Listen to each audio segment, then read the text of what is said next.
VR এটা হচ্ছে এক ভার্চুয়াল রিয়েলিটি। এটার মাধ্যমে আপনারা সব কিছুই দেখতে পারবেন 3Dতে।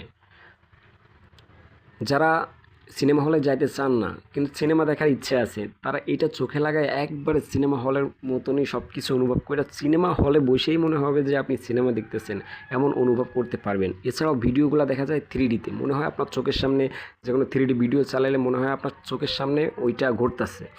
এছাড়াও আছে গেমগুলা এত যাবত আমার পিসিতে PS5-এ খেলছি, যেগুলো 2Dতে খেলছি। এবার 3Dতে আপনার মনে হবে যে চোখের সামনে আপনি দেখতেছেন, মানে চোখের সামনে আপনার ঘটতেছে, এমন রিয়েলিস্টিক মনে হবে এই ভিআর চোখে পড়লে। এছাড়াও এই ভিআরের মাধ্যমে অনেক ফাংশন ফেসিলিটি আছে, যেটি আসলে এটা না পড়লে বুঝবেন না। যারা মেটাভার্স 2 ইউজ করছেন তারা অবশ্যই জানেন, তার থেকে এটা অনেকটাই আপডেট। এটা রিমোট কন্ট্রোলারও অনেক সুন্দর, সব কিছুই মিলে সুন্দর।